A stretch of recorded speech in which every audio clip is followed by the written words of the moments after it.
Que a graça e a paz do nosso Senhor Jesus Cristo se faça presente em nosso meio. Amém. Um feliz sábado a todos. Nós adventistas, nós temos uma saudação que é nossa. É um slogan, né? Feliz sábado. Mas eu estava conversando com o irmão, na verdade é um slogan criado pela igreja adventista, né? É bonito, feliz sábado. Mas quando nos vemos na rua, como nos cumprimentamos? Normal. E por que os outros falam graça e paz, a paz do Senhor? Não seria bonito que a gente incluísse na nossa forma de saudação isso? Isso não nos vai pesar nada, não vai mudar nada, eu acredito que só vai somar. A palavra paz do Senhor e a graça e a paz do Senhor é centenas de vezes mencionada na Bíblia. Então, é um desejo que nós temos, com certeza todos nós temos, de ver que a graça e a paz do nosso Senhor manifesta na vida dos nossos irmãos.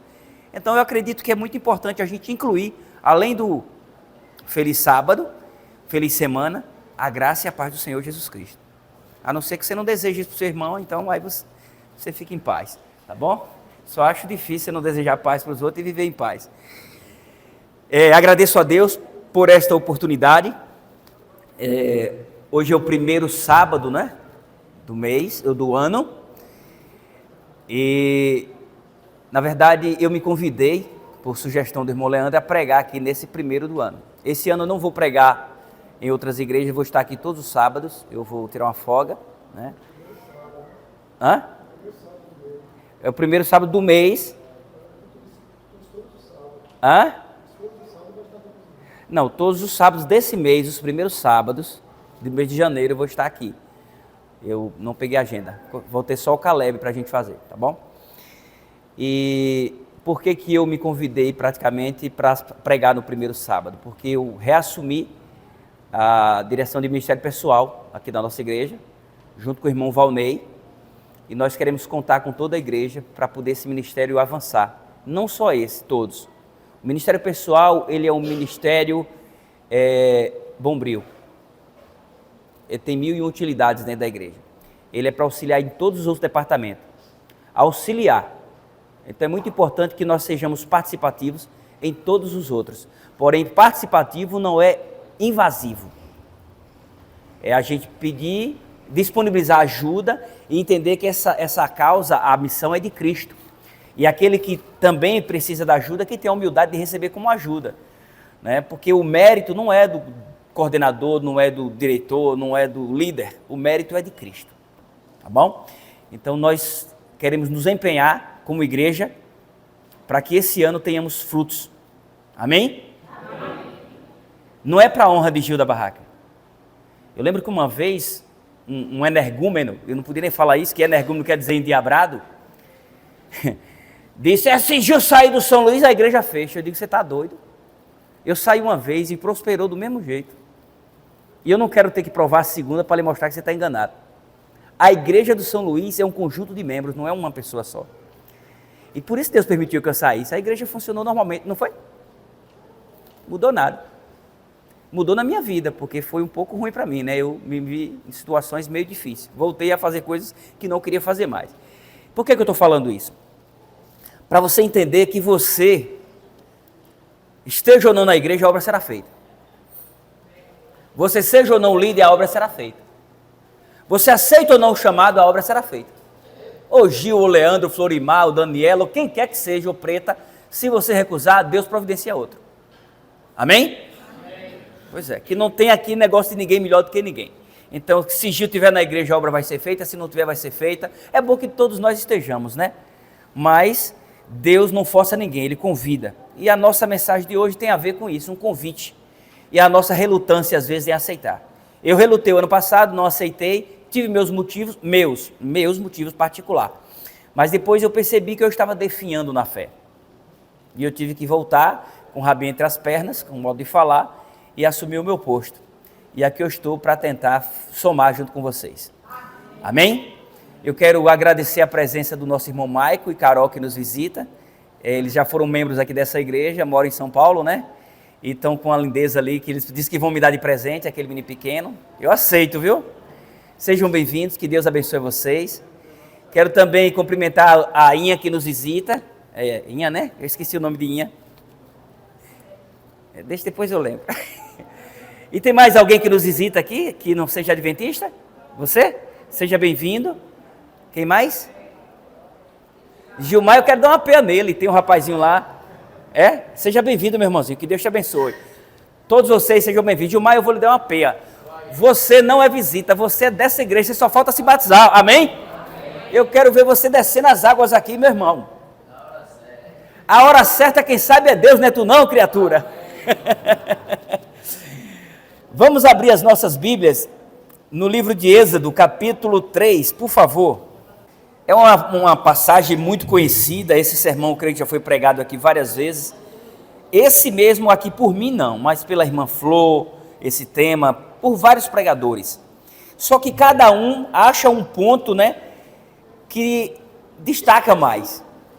E por isso que as mensagens não são iguais. Ela pode ter o mesmo tema, falar do mesmo versículo, da mesma passagem, porém narrada de um ângulo diferente.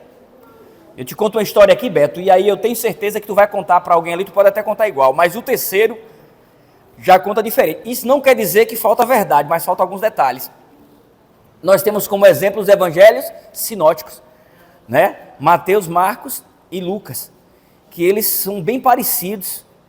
Às vezes as pessoas falam que tem discordância, que tem discrepância na palavra de Deus. Não, é porque é o que aconteceu.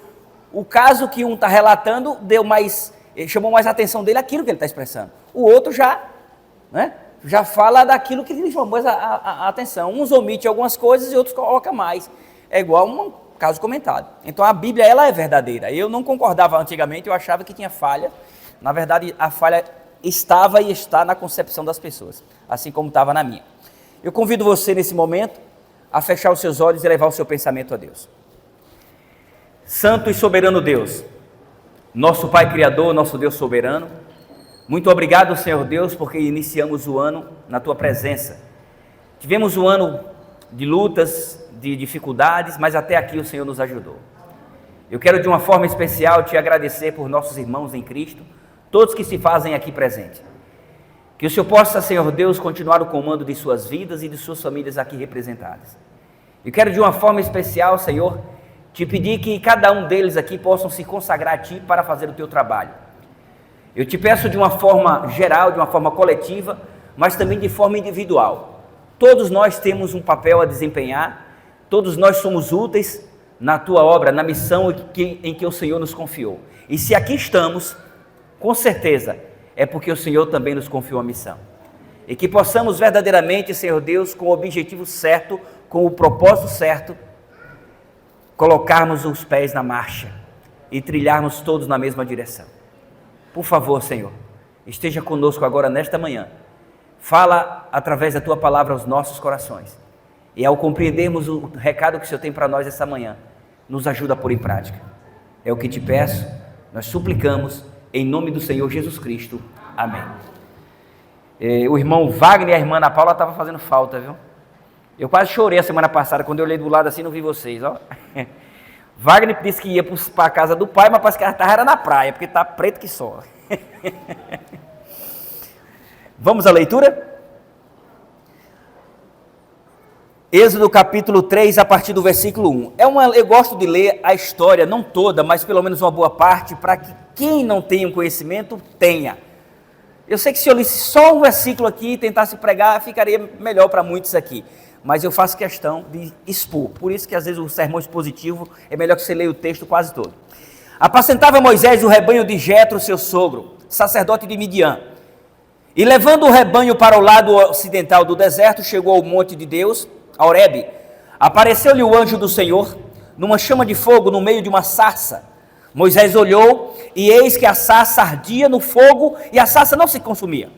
Então disse consigo mesmo: irei para lá e verei essa grande maravilha, porque a sarça não se queima. Vendo o Senhor que ele se voltava para ver, Deus, do meio da sarça, o chamou e disse: Moisés, Moisés. Ele respondeu: eis-me aqui. Deus continuou: não te chegues para cá, tira as sandálias dos pés, porque o lugar em que estás é terra santa. Disse mais: eu sou o Deus de teu pai, o Deus de Abraão, o Deus de Isaque e o Deus de Jacó. Moisés escondeu o rosto, porque temeu olhar para Deus.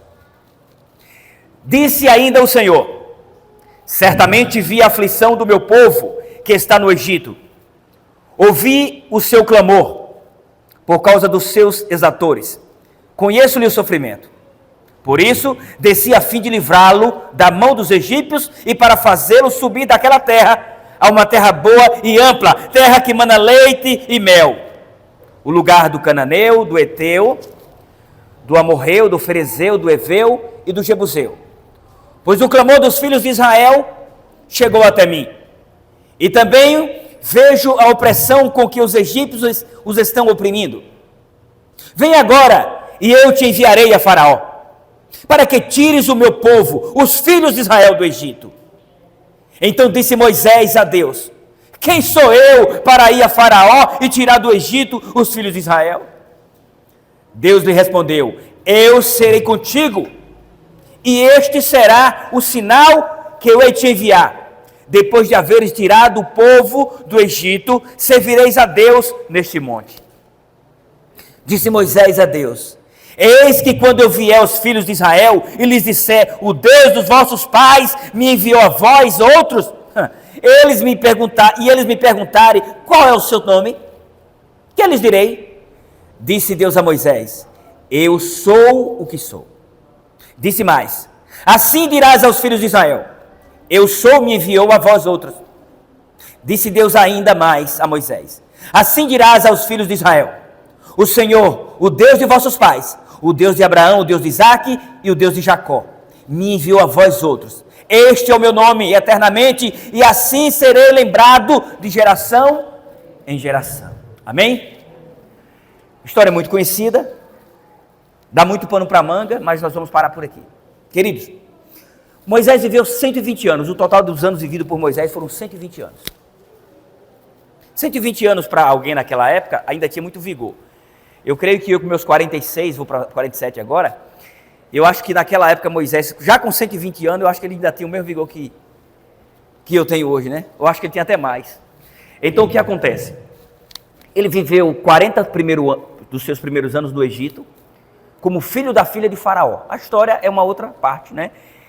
O menino do cesto, de junco, né? Que foi resgatado pela filha de Faraó, pelas empregadas, pelas servas, e da filha de Faraó criou como filho. E como providência divina, Moisés foi amamentado pela própria mãe, sem saber, ou melhor, sem as pessoas saberem, com exceção da própria família, que Joquebede, na verdade, a ama de leite, na verdade era sua mãe, e até certa idade o criou e o educou, e por isso ele não conseguiu se desligar das raízes genealógicas dele. Ele era hebreu, ele fazia parte do povo de Israel, mas ele foi criado como filho da filha de Faraó. E então ele foi instruído por 40 anos no Egito, em toda a ciência do Egito. Ele foi preparado de formas do conhecimento de toda a ciência do Egito, de forma acadêmica e militar, porque ele era o futuro faraó, ele era sucessor. E o que acontece? Ele tinha um plano, Faraó e sua mãe tinham um plano para Moisés, mas Deus tinha outro. E por providência ou coincidência, eu tenho até um sermão que fala que não poderia ser daquela forma, não precisava, mas Deus às vezes usa uma forma errada que nós fazemos as coisas para poder fazer o certo dele. Eu não creio que Deus mandou Moisés matar o egípcio porque estava agredindo seus irmãos. Eu não creio. A Bíblia também não me dá base para isso. Mas Moisés, ele é humano, e ele sentiu o seu sangue ferveu na veia quando ele viu os seus conservos sofrendo, e ele foi e matou um egípcio, um guarda. E aí depois que ele enterrou ele na areia, quando ele voltou para visitar os seus irmãos hebreus de novo, que ele lembrava do vínculo que tinha, que ele era hebreu, aí os seus irmãos foram contra ele e o ameaçaram a denunciá-lo. Veja que não foi Faraó, não foram os egípcios que se colocaram contra Moisés. Moisés teve que fugir por conta de seus... Você está entendendo? Aí ele fugiu. E agora ele foi parar no deserto de Midian, na região do Sinai. Ali ele conheceu um homem por nome de Jetro, em alguns pontos você vai achar Reuel. Reuel é um título que o Jetro tinha, por isso não existe discrepância na Bíblia. Às vezes você vai encontrar é alguém que tem dois nomes, Salomão por Megedias, né? Então, Josué, se você for olhar o nome Josué, Jósua, Jesus, tem várias traduções. E tem vários outros casos que a pessoa tem... Oséias, né? Tem outro nome, Osés, Josué também. Então tem vários outros nomes que as pessoas têm. Então Reuel e Jetro é a mesma pessoa, o sogro de Moisés. E o que acontece ali, ele ficou 40 anos apacentando ovelhas no deserto. Mas ele chegou com alguma ovelha? Não. Ele era um fugitivo. Ele chegou com a roupa do corpo, talvez, e uma mochilinha de couro nas costas. Então veja só, olha a regressão. De príncipe do Egito para fugitivo, pastor de ovelhas dos outros, num deserto. E aí? Para muitas pessoas gera motivo de depressão. Hoje qualquer coisinha, não estou desfazendo de quem tem, viu? Na verdade, nós temos visto a cada 10 famílias, 7 tem alguém com depressão. A cada 10 famílias, 7 tem alguém com depressão. Ou seja, a pessoa passa por uma dificuldade e já não vê saída. Mas Moisés, ele perseverou ali. E certo dia, depois de 40 anos, já tinha filhos, Moisés agora ele vê uma sarça, uma espécie de planta que queimava. Quer dizer, aparentemente queimava, mas ela não se consumia. O fogo dentro da planta, mas não queimava, a planta não se queimava. E ele vou ver que maravilha é aquela. E aquela sarça ali era Deus para falar com Moisés. Deus, ele se apareceu na pessoa do próprio Cristo, como no fogo, na sarça, como também na pedra, na água da rocha. Tudo representava Cristo. Nós só tivemos a pessoa de Cristo encarnado no nascimento, quando ele foi concebido através de Maria. E o que acontece é que Moisés, tendo aquele encontro com Deus, ele agora recebe uma missão. Talvez você veio aqui na igreja hoje só porque você acha que tem a obrigação de vir. Na verdade, a gente tem que forçar um pouco a natureza às vezes para vir. Se a gente for fazer só o que der vontade, a gente não vem. Nem no sábado, muito menos na quarta e no domingo. Porque às vezes é cansado, às vezes tem outra coisa para fazer e acaba postergando. Amados, e quando Moisés se aproximou e Deus agora lhe deu a missão, ele começou a recusar. E nós vimos aqui no capítulo 3, nós temos o chamado de Deus. E no capítulo 4, a recusa de Moisés. Nós vamos, por isso que eu falei que nós não vamos ler a história toda. Moisés recusou. A princípio, Moisés se sente insignificante para a missão. O problema de Moisés, às vezes também é nosso, é igual ao nosso. Sempre que olhamos para as nossas limitações, nos achamos impotentes. E às vezes, ao recebermos um convite para pregar, dar estudos, ou fazer parte de um projeto, cometemos o erro de achar que não vai dar certo. Amado, se a missão é para honrar Deus, ela vai dar certo sim. Tenha certeza que dará certo. Às vezes você tem vontade de orar com alguém e você não ora. Um dia eu vi um vídeo, já tem tempo na internet, e um camarada ele falou assim, eu devia pregar para aquele rapaz. O rapaz estava num ponto e ia atravessar a rua. Eu devia chamar ele para orar. Mas eu tenho vergonha. Ah, não. E se ele não gostar? Não, deixa. E quando ele baixou a cabeça, o cara foi atravessar a rua, o carro passou, pum, matou. Eu nunca vi um vídeo encaixar tão bem para a realidade atual que vivemos. Se ele tivesse parado para orar com aquela pessoa, o carro ia ter passado. Ah, mas passava outro. Pare, você também é do time do contra? Porque o capeta, ele sempre entra com a desculpa, né? Tudo bem que podia passar outro, mas aquele carro lá não matava ele. E poderia ser que ele ouvisse a oração, agradecesse, a lágrima descesse nos olhos e uma vida fosse resgatada. Não perca a oportunidade de orar com quem você ama e até com quem você não ama. Porque fazer o bem só pelas pessoas que amamos, não há virtude nenhuma nisso. Assim a própria Bíblia diz. Vocês, Ana Paula mais Wagner, fizeram o que eu pedi? Não. Orou com os pais de vocês quando saíram? Porque ainda tem vergonha. Mas eles tiveram vontade. Eu duvido se não tiveram. Mas ainda não se sentem seguros. E não é só eles não, um monte aqui, que já está batizado na igreja. Um monte aqui tem vergonha de chegar na casa de um parente, de um amigo, e tem vergonha até de abençoar a comida antes de comer. Mete o garfo e a colher para dentro, blá, blá, blá, blá, come e levanta e vai embora. Bonito para a cara de vocês. Eu não sei se estou falando com alguém aqui, tomara que eu não esteja, né? Mas vai que estou, se corrija. Não é exibicionismo, não é para você se exaltar, não é para você se engrandecer, é para engrandecer e exaltar o Senhor. Porque são essas pequenas coisas que fazem a diferença. E isso já é o aceitar o chamado. Isso é se sentir útil na obra. Moisés recusou. Se nós olharmos, existem várias pessoas que falam 5 objeções de Moisés. Primeiro, quem sou eu? Né? Insignificante. O Senhor diz, eu sou contigo. Qual é o seu nome? Deus revelou o seu nome. E se eles não creem em mim? O Senhor deu 3 sinais. O bordão, se você for ler na frente. A lepra, a mão leprosa. A irmã Florimar pegou um sermão lindo um dia sobre isso. Eu não esqueço. Os sermões bons a gente está guardando assim para copiar depois, sabe? Só dar umas pinceladas do nosso jeito. E o bordão que virou primeiro, né, a serpente, depois a mão lepra, e o sinal que ele ia ver lá, e foi, a água do Nilo se transformaria em quê? Em sangue. E então o que acontece? Moisés relutou. Eu nunca fui eloquente, eu te ensinarei. Isso aqui no capítulo 4 você tem a resposta, no capítulo 4, versículo 10 a 12. Envia outro, olha que desculpa. Aí Deus já havia designado quem? Arão. Mas quando nós vamos para a história, nós vemos lá que quem mais falou diante de Faraó? Quem mais falou? Moisés. Só teve Arão se apresentou para o povo, os anciãos dos hebreus, na hora para apresentar Moisés. Esse é nosso irmão. E o resto foi tudo com Moisés. Então às vezes você tem medo, você se sente incapaz, inseguro. Não tem nada que Deus providencie alguém para te ajudar não, para dar o estudo.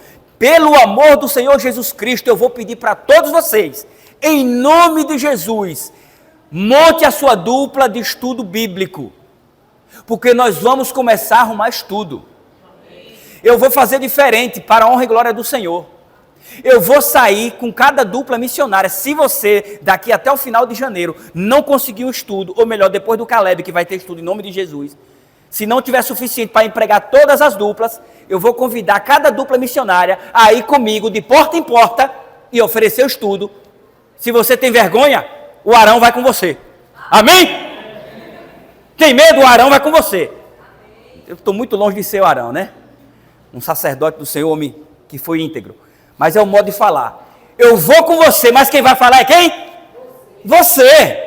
Você vai ser apresentado, você vai dar o estudo e Deus vai operar milagres através de você. Amém? Amém. Se prepare. Depois do Caleb, de acordo com os estudos que nós tivermos, que vai ter, se você ainda não tiver, separe um dia da semana, já bota na sua mente, já contacte a sua dupla. Depois eu vou dar um presente para vocês, nem seja um cascudo, eu dou. Já contacte a sua dupla e diz, olha, nós vamos providenciar um estudo, ou para quinta-feira à noite, ou terça-feira à noite, ou sábado à tarde, mas você vai trabalhar esse ano. Amém? Pois é, tá ouvindo, Clay? Ai, filho, pensa que você está de fora, deve estar. Amados, às vezes nos sentimos assim igual a Moisés, seja para dar um estudo, para orar, ou para fazer qualquer projeto, nós às vezes cometemos o erro de achar que vamos fracassar. Eu já comentei sobre isso. Mas eu também disse, se a missão for para honrar a Deus, pode ter certeza, vai dar certo. Só precisamos dizer sim e ir. O resultado, Deus proverá. Aí você diz ao Senhor, eu aceito o Senhor como Senhor e Salvador da minha vida. Mas se não tiver renúncia, se não tiver participação, não tem milagre. Nós moramos do lado da igreja, a 200 metros da igreja eu moro. Não dá 300. Tem dia que eu não venho no culto. Irmã Gilmara mora nas melancias. E se brincar, ela é mais frequente do que eu. Isso é uma vergonha para mim. Você está entendendo? Se nós olharmos os testemunhos dos nossos patriarcas, vamos dizer assim, dos primeiros membros da nossa igreja, que saía de Quixabeira para ir congregar em Capim Grosso, ou vice-versa, ou saía de São José para dar um estudo bíblico em Gavião, Zé de Maia, de bicicleta, pela Odebrecht. Os irmãos que saíam de Vargem Queimada para vir dar estudo lá em São José, e vice-versa. São histórias assim que a gente olha assim e fala, como eu sou um trapo de imundície. O evangelho cresceu, a igreja adventista tem crescido, o evangelho tem pregado por pessoas assim. E eu estou igual a Moisés, só inventando desculpa. Eu estou falando é de mim também, irmãos. Eu tenho uma concepção que às vezes é errada essa minha. Eu falo assim, gente, vamos procurar estudos próximo à igreja, porque para a gente dar suporte. Não precisa ser necessariamente. Se a pessoa quiser tomar um estudo e mora em outro bairro, você leve. Agora eu vou pedir qual é a orientação que eu vou lhe dar. Aí agora vem, porque olhe bem, sede sábios, não é isso? Simples como a pomba, mas astuto como a serpente. Isso aí quer dizer o quê? Você precisa ter projeto, você precisa ter organização e planejamento. Aí você dá um estudo como nós demos lá no bairro Estação da Luz, a igreja do lado da casa do pessoal, mas nós não congregamos lá. Esse pessoal não tem vínculo nenhum com o pessoal dessa igreja, tem conosco. O que era que eu deveria ter feito? Desde o, tipo assim, faltando algum, no meio do estudo, já era para pegar alguém, um membro de lá da igreja, para nos acompanhar. Não era isso? Para criar um vínculo de amizade, para aquela pessoa se sentir bem e receber o convite da igreja para poder congregar. Não, eu não fiz isso. Marquei uma vez, mas eles lá não foram, não deu certo. Fui pregar um dia, o casal foi. Não só foi essa vez. Então, quando eu falo às vezes que é melhor você dar um estudo ou fazer um evangelismo, aonde posteriormente você possa dar o suporte, é por isso. Porque na vida tudo é questão de planejamento. Você não pode dar um tiro sem um alvo. Enquanto não enquadrar o alvo, não pode puxar o dedo, não. É o modo de falar, viu? Porque eu era caçador e eu gostava desse negócio. Aí eu sempre faço isso. Mas se você não tem alvo, não gasta munição à toa. Não estou falando de egoísmo, mas se a pessoa vai dar um estudo fora, ou fazer o evangelismo e não tiver alguém para dar suporte, não está adiantando muita coisa não. Tem que ter suporte. Se vai conseguir um estudo em outro bairro, já mobiliza alguém da outra igreja. Eu comecei o estudo na tua área, e no meio do estudo eu vou te convidar para começar a participar todo dia com a gente, para você dar suporte a esse pessoal. Concordam comigo? Se não concorda eu respeito, mas eu penso que assim dá certo, tá bom? Amados, o Senhor disse que falaria através da boca de Moisés, e Ele ainda está falando através de nossas bocas hoje. E assim Ele falará, porém precisamos permitir. Afinal de contas, o que foi que fortaleceu Josué, o líder, o sucessor de Moisés? Um líder que foi escolhido por Deus, através de Moisés, para liderar o povo na entrada da terra prometida. Foram palavras de conforto, de estímulo. Veja o que diz Josué 1:9, essa aqui não é uma versão mais prática, é a nova versão transformadora. Olha o que diz aqui, ó. Esta é minha ordem, seja forte e corajoso, não tenha medo nem desanime, pois o Senhor seu Deus estará com você por onde você andar. Eu gosto dessa tradução que é mais fácil de compreender. Esta é minha ordem, seja forte e corajoso, não tenha medo e nem desanime. Porque às vezes você tem coragem, mas quando você chega lá e vê que os obstáculos, às vezes, é teu próprio irmão, aí você desanima. Você vem com toda a sede para a igreja, está lá no mundão, o que te prendia no mundo, eu não posso guardar o sábado porque eu vou comprometer minhas finanças, eu não posso porque eu gosto de tomar uma cervejinha, eu gosto de comer uma carninha de porco, uma bistequinha, igual o Gil da Barraca era fã, eu como todo tipo de caça, então eu não vou ser adventista, que essa religião fala assim, essa crença aí é meio estranha, eu prefiro ficar só como visita, ou então para uma que adequa ao meu gosto, ao meu ego, né? Mas aí Deus começa a agir, você vai se permitindo, e você vai vendo que essas coisas banais são corriqueiras, são coisas que vai te levar à destruição. Aí você consegue se liberar de tudo isso, do vinho, né? De muita coisa, da cervejinha, beleza, acabou o problema? Não. O capeta que te atentava lá fora, agora vai continuar te atentando aqui dentro. Misericórdia. Mas louvado seja Deus, porque aqui, diante dos irmãos falhos, um caindo, levantando, tentando acertar, você se fortalece mais na presença de Deus. Mas vai ter um momento que você vai se sentir mais fraca ainda. Mas Gil, então que virtude tem ser crente? É o que tem preparado para nós. No mundo sem temer ao Senhor e sem procurar fazer a tua vontade, você só tem lá na frente um abismo, a destruição, morte eterna. Aqui você pode passar por aflição, mas se perseverar até o fim, você tem vida eterna. A coroa da vida. Então, os problemas que nós temos aqui são momentâneos, sim. Pode ter certeza. Mas dentro ou fora da igreja você vai ter problema. A tentação vai existir. Ela pode até só mudar o alvo, mas vai ter. Sempre. Mas aqui, juntos, nós somos mais fortes. Pode ter certeza. Amados, a incredulidade, né? Moisés teve medo, alegando que o povo não iria acreditar que ele havia, ou seja, que Deus havia aparecido na sarça, e muito menos falado com ele. Moisés se sentia sem credibilidade. Sem credibilidade. Aquele era um contexto diferente do nosso hoje. Mas infelizmente em nossos dias atuais, às vezes nos sentimos assim. Moisés se sentia sem credibilidade se ele fosse falar com o povo dele. Porque foi o povo dele que iria denunciá-lo para Faraó que ele tinha matado o egípcio.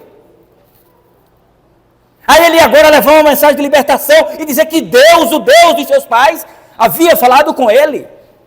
Qual seria a probabilidade do povo acreditar nele? 0. Você está entendendo? Eu tenho os irmãos em Feira de Santana, irmãos, irmãs, sobrinhos, muitos. Eu nunca fui pregar para eles. Prego pelo celular, mandando sermão na lista de transmissão. Mas eu nunca fui pregar para eles, eu nunca fui lá. E dizer, eu vim aqui fazer um culto de gratidão. Não, eu preciso fazer isso. Porque talvez é mais fácil eu convencer o estranho, que eu não convenço o Espírito Santo convencer através de mim, do que eu convencer os meus. Eu me sinto às vezes sem credibilidade igual Moisés. Como eu queria que os meus irmãos, as minhas irmãs, os meus sobrinhos aceitassem Jesus, porque eu os quero ver no céu. Mas eu ainda não fui pregar para os meus. Porque é difícil pregar para os seus. Porque eles conhecem o meu passado. Eles fazem o pré-julgamento do meu presente. E eu não posso mudar. Mas eu continuo orando. Deus vai providenciar. E eu já estou vendo uma luz, viu? Deus está botando uma luz. Eu não vou falar não. Porque não pode contar os nossos planos assim não. Está nas mãos do Senhor. Deus está providenciando uma luz. Em breve eu vou pregar para eles em nome de Jesus. Amém? Lá na área deles. E eu tenho certeza que se for para honrar Deus, se for para a glória do Senhor, eu vou. Amém? Amados, Moisés se sentia sem credibilidade. E nós também às vezes nos sentimos. Oferecemos estudos, às vezes recebemos não, na maioria das vezes não. Pregamos da mensagem de salvação, muitos não querem porque não querem renunciar ao pecado, outros até querem aceitar Jesus, existem vários fatores. Alguns até querem, mas infelizmente, olha um ponto aqui, ó. Infelizmente o mau testemunho de muitos que se dizem crentes tem se tornado um bloqueio para o avanço da obra. Muitos que se dizem crentes, cristão não, crentes, tem sido um bloqueio, um obstáculo para que o evangelho derrube barreiras. A maneira como você se veste na rua, a maneira como você fala com as pessoas, o seu relacionamento em casa com sua esposa, seus filhos, com quem quer que seja, como você é diante da sua família, diante dos seus parentes, diante da sociedade, abrirá portas ou fechará portas. As minhas escolhas, o que eu compartilho nas redes sociais, o que eu falo, o que eu assisto, em casa sozinho, só eu e a televisão, o que eu olho no celular, só eu, pode ser um divisor de águas na pregação do Evangelho. Pode ser uma bênção para que o Evangelho prospere, ou uma maldição para que se enterre cada vez mais e eu junto. Pode ter certeza disso. Às vezes as pessoas querem tomar uma decisão, mas quando olha para um determinado irmão e fala assim, aquele irmão ali é membro da igreja do São Luís, mas o comportamento dele não condiz como um cristão. Aquelas irmãs é do São Luís, eu até tenho vontade de visitar lá, mas olha o comportamento daquelas meninas, olha as fotos na rede social. Estou falando de você não, viu? E citou, se corrija. Aí o que acontece? A maneira como você vive diante da sociedade, diante dos seus pais, diante da sua família, pode ser sim uma ferramenta para outras pessoas serem alcançadas, ou um obstáculo para que elas sejam alcançadas. Muitos querem tomar decisão, mas olhe bem, aí você fala assim, mas é porque eles estão com foco errado, tem que tomar decisão é por Cristo. Me mostra Cristo. Me mostra Cristo. Ninguém consegue mostrar Cristo a não ser através de você. Nós devemos ser semelhantes a Cristo. As pessoas só conseguem acreditar na existência de um Deus se tiver vendo Deus agindo através de você. Existem os fenômenos sobrenaturais, que nós sabemos que é um poder superior a todos. É quem comanda tudo, é o poder de Deus. Ou até um poder de destruição, que é com permissão de Deus. Mas nós entendemos também que Deus, ele se manifesta através de pessoas. Para que Deus fosse honrado entre os homens, foi necessário que ele viesse como homem. O próprio Paulo, quando entendeu isso, ele sabia que tudo ele tinha que dar graça. Quer comais, quer bebais, fazei tudo para a honra e glória do Senhor. Sede meus imitadores, como assim eu sou de Cristo. Isso não é um verbo, um bordão para se falar à toa. É que você tem que entender. Esteja você só, ou você em público, você é cristão. Esteja você em casa ou na rua, em casa ou no trabalho, só você e seu esposo, só você e seu namorado, você é cristão. E o Espírito Santo é sua testemunha. Ou o Espírito do capeta, a sua testemunha de acusação. Não é para você ficar com medo, é para você vigiar. Que talvez o Evangelho não prospera, porque você está contribuindo de forma negativa. Precisamos nos corrigir. Nós não somos santos, mas vivemos em busca da santificação diária. É por isso que estamos aqui, caindo e levantando, mas perseverando. Amados, não existe instrumento mais poderoso nas mãos de Satanás contra a obra de Deus do que um crente desconvertido envolvido na missão. Algum tempo atrás eu andava orando por aqueles irmãos problemáticos, sabe? Aqueles irmãos que ficavam em toda comissão tinha uma briga. Aqueles irmãos que qualquer coisinha enfinavam o bico.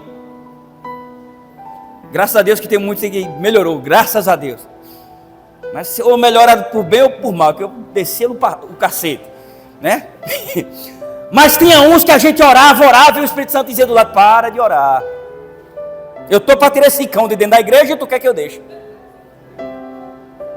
Não sei se era o Espírito Santo não, mas é verdade, saiu. Aí você vai na casa, visita, a igreja é mentira, não visita os irmãos e não sei o que lá. Aí quando chega lá, fala mal do pastor, fala mal do ancião, fala mal de todo o departamento, só ele é santo. Sai de reto, Satanás. Vai-te embora. Não precisa mandar não, o mal por si se destrói. Ora, Senhor, que seja feita a tua vontade. Mas se esse demônio, ele vem para a igreja só para atrapalhar, só para desconfiar de um, desconfiar do outro, dar pitaco em todo o departamento e não fazer nada, só uma desgraça dentro da igreja, Senhor, pelo amor de Deus, a minha vontade é que ele suma daqui, mas que seja feita a tua.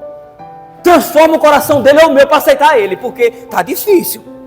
Olha, Deus tem ouvido minhas orações. Amém? Pode dizer amém. Ou você é um testemunho do bem ou é do mal, ou você é joio da igreja ou é trigo, e as suas atitudes, as suas falas, o seu conviver com os irmãos define que tipo de pessoa você é, que semente você é, se é de joio ou se é de trigo. Isso não é eu que estou dizendo, é a própria Bíblia.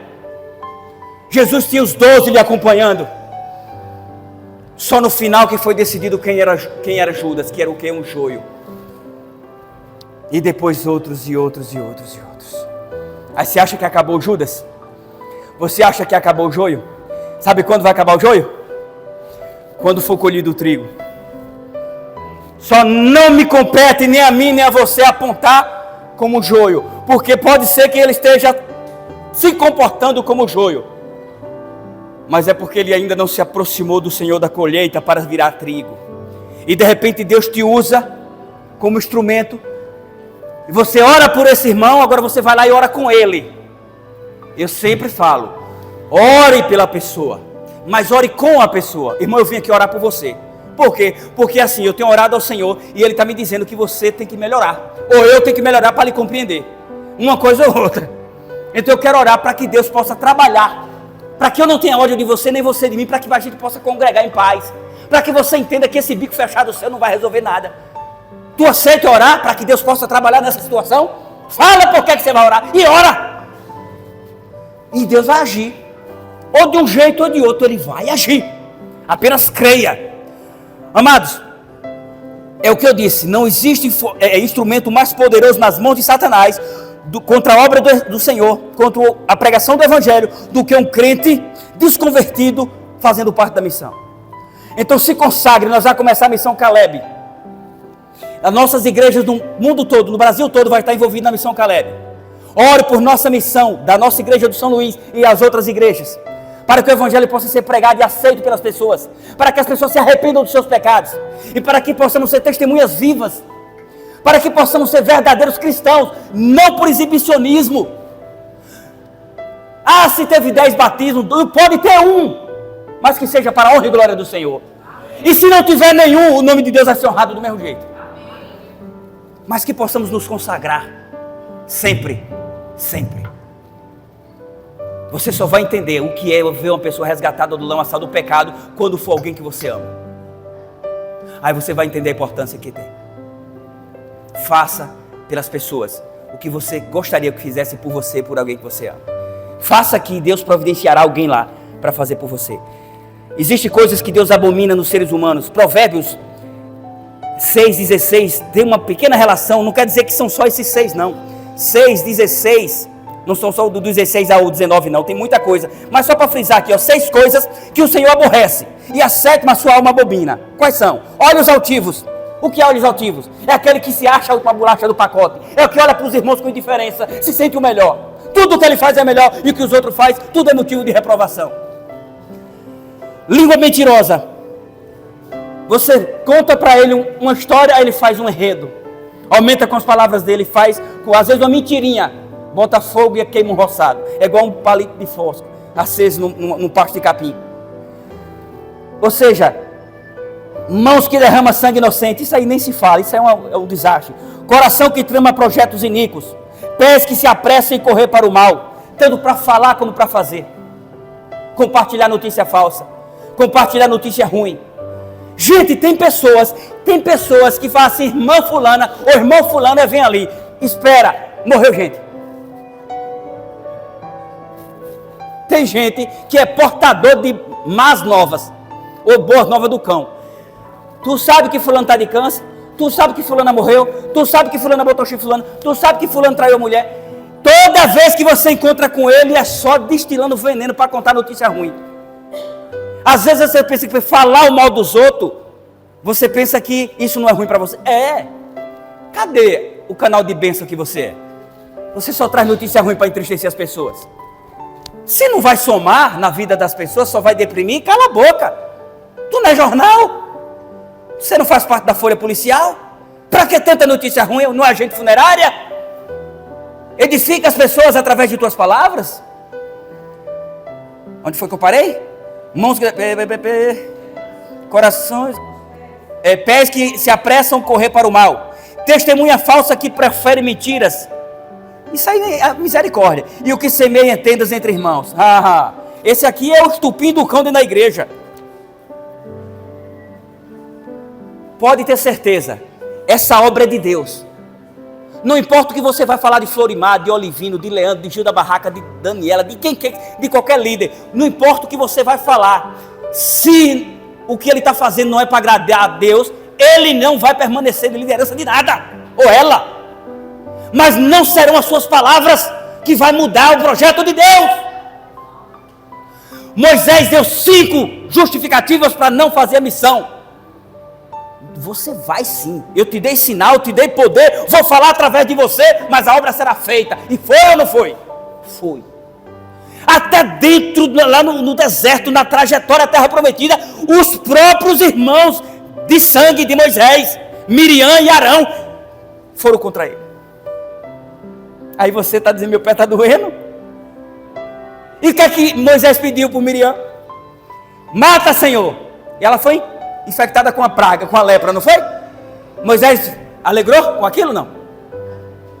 Moisés clamou a Deus, pediu clemência, que Deus a perdoasse. Faça isso. É as pessoas se jogando pedra e você se livrando, porque se pegar machuca. Segura a pedrinha, vai juntando para fazer o alicerce no teu castelo. Para tapar os buracos que vai surgindo. Ou então você se torna igual a ela, pega a pedra e joga de volta. E vai ser 2 agora bravo em vez de 1. Quando nós entendermos que a afronta, ela só vira briga. Quando você aceita a afronta, muita coisa vai mudar. Eu me desentendo bastante com o Leandro. Tem hora que eu disse para ele, rapaz, nós devíamos ter vergonha na cara. Você acredita que a gente vai fazendo caminhada todo dia junto? Tem hora que a gente briga, nós dois conversando. Discute de criança. Fala a boca, fala baixo que o povo está ouvindo. Aí ele vai, passa para a casa dele, eu passo para mim, no outro dia tu devia ter vergonha na cara de ficar discutindo comigo. E ele, tu também. E aí fica aquele fazendo dois jegue ruins, né? Mas o que acontece? Graças a Deus que a gente está tentando melhorar, né? Ruim é ele ficar com esse bicão de candeeiro quando ele fica às vezes e não aceitar um perdão ou não pedir desculpa. Mas Deus está trabalhando, viu, Marco? Deus está trabalhando, viu, Marco? Pois é, tu presta atenção também. Aí Deus está trabalhando e os caminhos do justo é como a luz da aurora. Vai clareando, clareando, até se tornar dia perfeito. Não adianta, se eu ficar com inimizade com tu, ou com você, por causa de besteira, eu vou comprometer a minha ida ao céu. Ah, mas não depende de você, depende de Cristo. Aí tu acha que eu vou para o céu desejando mal para Marco? Ou tu acha que tu vai à língua? Esse língua é do passado, né? Porque hoje a língua dele diminuiu, graças a Deus. Tomara que os pecados também. Aí você acha que vai para o céu com o rancor do irmão, desejando o fracasso do irmãozinho? Não vai não, filho. Vai não. Tem que pedir perdão, se corrigir enquanto é tempo, porque não vai. Está caminhando a passos longos para o inferno. Moisés perdoou seus irmãos. Tentaram apedrejá-lo, desejaram o mal, mas ele perseverou e Deus honrou. Deus foi honrado através de Moisés. E Deus vai ser honrado através dessa igreja, amém? Amém. Deus vai ser honrado através de Ana Paula e de Wagner, amém? Amém? Vai, em nome de Jesus vai, porque a palavra dele não volta vazia. É só se permitir que Deus vai agir. Amado,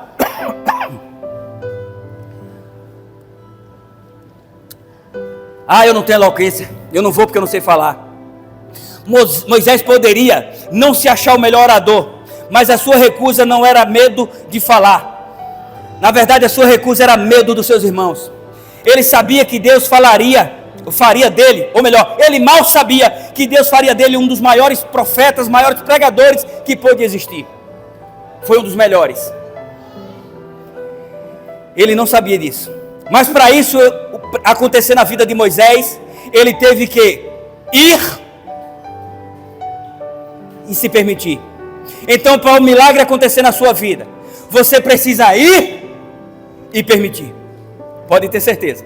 Mesmo que você se sinta incapaz, vá, faça a sua parte. Aquilo que não tiver ao seu alcance, ao nosso alcance, deixa nas mãos de quem pode, Deus agirá. A princípio Moisés não teve êxito na missão, não teve. Ele chegou lá, Faraó não obedeceu, os hebreus foram mais oprimidos ainda, se revoltaram contra ele. Ele clamou a Deus, por que me mandou? Para esse povo sofrer mais ainda. Nesse momento, ele só precisava lembrar que aquele que prometeu não iria falhar. Deus permitiu que o coração de Faraó se endurecesse mais ainda, porque ele queria desmoralizar todos os deuses do Egito. Todas as pragas lançadas no Egito foram pragas para rebaixar as divindades pagãs do Egito. Todas as pragas eram um combate a um deus do Egito. Você sabia disso? O Nilo era visto como um deus para os egípcios. Foi o primeiro que se transformou em sangue. O deus Ram. Cada animal era um deus. Piolho, tudo tem um deus ali envolvido. Depois você pesquisa para você ver. Todas as 10 pragas Deus mandou para ir rebaixando as divindades egípcias. Aí quando nós entendemos, mas Deus endureceu o coração de Faraó. Não, ele permitiu que a vontade de Faraó prevalecesse.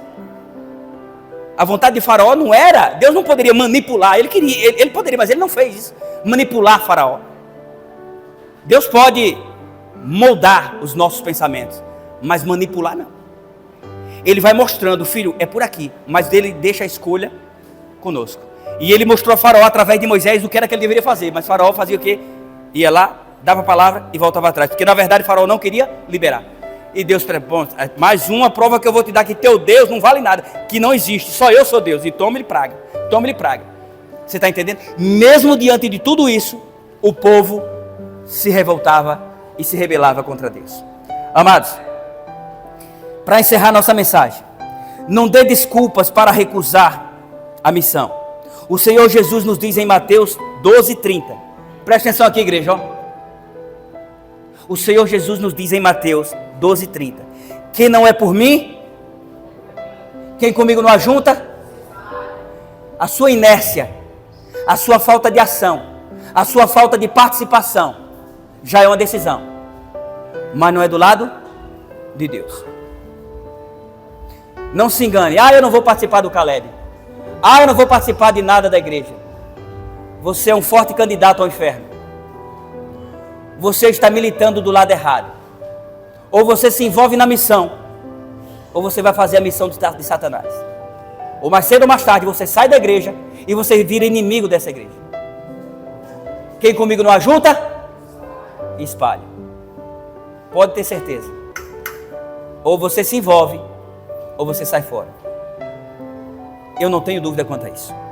Que Deus possa nos orientar, nos estimular, nos dar sabedoria, força e perseverança para continuar. Mas para que isso aconteça, nós precisamos ter comunhão diária com o Espírito Santo. E nós temos que ter união entre irmãos. Não deixe que nossas ideias, os nossos gostos, misturem-se com a obra de Deus. Porque a partir do momento que formos caminhando juntos, nós vamos entendendo que o meu gosto é agradar a Deus, o teu jaço é agradar a Deus, então vai se chegando aos pontos, e daí a pouco os desejos de dois se tornam um só. Porque o nosso alvo é só um, é a eternidade. E só conseguimos a eternidade mediante a comunhão e a união. A comunhão com Cristo, e comunhão só se define através de união. Não adianta eu dizer que estou em comunhão com Deus e em desunião na igreja. Eu quero encerrar essa mensagem contando para você uma reflexão que já contei várias vezes, não sei quantas, mas vai fazer te relembrar. Conta-se a história de que um homem morreu. É uma ilustração. E que ele foi para o céu. Beto, você pode se organizar, Beto. E quando ele chegou no céu, ele foi apresentado lá ao céu. Ou melhor, ele foi para o inferno antes de entrar no céu. É uma ilustração, né? Não existe essa opção, viu, gente, na vida. Mas ele foi levado para o inferno. E quando ele chegou no inferno, lá tinha um monte de pessoas chorando, clamando. Não existe isso. Inferno quer dizer sepultura, morada dos mortos. Lá ninguém tem interação nenhuma, mas é uma ilustração para você entender mais ou menos o ponto que eu quero chegar. E ele chegou no inferno e essas pessoas estavam sofrendo, clamando, com fome. E essas pessoas tinham uma deficiência no corpo. Os cotovelos eram para frente. E eles estavam famintos. Mas existia uma mesa muito grande e gigantesca, servida de todo tipo de alimento, banquete de todo, do que você pensasse. Comida suficiente, mas eles estavam famintos, todos morrendo de fome. E o camarada olhou e perguntou ao anjo: me diga uma coisa, por que esse povo tem tanta comida e estão morrendo de fome? Você vai descobrir. Bora para o céu. E quando chegou no céu, tinha uma boa quantidade de pessoas, tanto quanto no inferno. Só que aquelas pessoas não estavam chorando, não estavam clamando. Eles estavam com aparência viçosa, bonitos, hidratados, saudáveis. Mas eles eram deficientes também. Os cotovelos eram para frente. Aí diz: para aí, eu não estou entendendo. O camarada perguntou para o anjo: lá no céu tem comida? Lá no céu eles têm ou no inferno tem comida? Eles têm a mesma deficiência, mas eles estão famintos, morrendo de fome. Aqui no inferno eles estão rosados, saudáveis, hidratados, alimentados. Ou melhor, no céu, desculpa, gente, obrigado por corrigir. No inferno eles têm a mesma coisa, a mesma deficiência, comida, mas a vida deles é uma vida desgraçada. E aqui no céu, tudo tem a mesma deficiência, mas o quadro das pessoas é diferente, mesmo com deficiência. E aí, me explique. Ele disse: só existe uma diferença. Lá eles estão tristes porque eles estão no inferno. Eles estão desesperados, eles estão morrendo e estão famintos, mesmo diante de um belo banquete, porque lhes falta união. Eles não têm união. Aqui no céu eles têm união, já que há essa deficiência de cada um não pode se alimentar com suas próprias mãos. Um alimenta o outro. E aí um vai alimentando o outro, e eles vão conseguindo viver em paz e harmonia. No inferno não tem união, por isso eles perecem. Amados, isso retrata a nossa realidade. Nós vivemos num mundo que pode ser o céu ou o inferno. Nós podemos ter à nossa frente um banquete, mas só seremos felizes se vivermos em função também de servir. O melhor líder não é aquele que lidera, que só lidera, é aquele que serve primeiro para dar exemplo de como liderar. Faça para as pessoas o que você gostaria que fizesse por você. Alimente e você será alimentado. Eu já fui ajudado longe, outro dia eu conto, acho que eu até já contei aqui, por pessoas que eu nunca tinha visto. E eu nunca pude retribuir essa mulher que me ajudou, essa senhora. Mas eu tento recompensar outras pessoas que estão ao meu alcance. Eu sei que eu não vou conseguir resolver a fome do mundo, mas pelo menos aquele que tem ao meu alcance, seja alimento, seja uma oração, seja uma visita, seja uma palavra de conforto, de esperança, seja o que for que tiver ao seu alcance, não omita. Não deixe que as pessoas percam a oportunidade de ser salvo por negligência sua. Que Deus possa nos abençoar e que possamos verdadeiramente fazer a obra com Cristo, por Cristo e para Cristo. O irmão Beto tem a oportunidade. Soberano Deus, obrigado, Senhor, por esta manhã de sábado na Tua presença. Nós temos certeza de que o Senhor falou aos nossos corações através dessa mensagem. Sabemos, Senhor Deus, que não há mérito nenhum em nós, porque o que sai de bom de nossas bocas, com certeza é enviado pelo Teu Santo Espírito. E que possamos, Senhor Deus, colocar tudo aquilo que é benéfico, tudo aquilo que é proveitoso, tudo aquilo que é honroso e amável na obra para executar a missão que o Senhor nos confiou. Que possamos, Senhor Deus, nos perdoar e perdoar cada vez mais as pessoas que nos machucam. E que possamos entender, Senhor Deus, que enquanto vivermos aqui nesse mundo, iremos passar por momentos alegres e momentos tristes, teremos momentos agradáveis, momentos deprimentes, mas que o Senhor possa nos dar força e entendermos que se existe um amanhã, existe esperança de dias melhores. E que possamos crer que amanhã tudo é possível, mas possamos crer também e entender que para que melhore, nós precisamos fazer a nossa parte. E aqui, como nós vimos nessa mensagem de hoje, Senhor Deus, o Teu povo estava escravizado no Egito, assim como nós estávamos e muitos estão escravizados no pecado. O Senhor enviou Moisés para libertar o povo da escravidão do Egito, e o Senhor agora está enviando cada um de nós para libertar o povo da escravidão do pecado. Então que possamos dizer sim, Senhor, sim para Ti, dizer eis-me aqui, envia-me.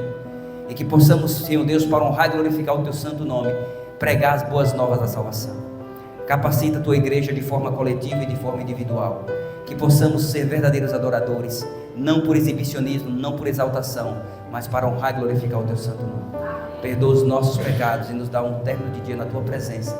É o que Te pedimos e Te agradecemos, em nome do Teu Filho Jesus Cristo. Amém.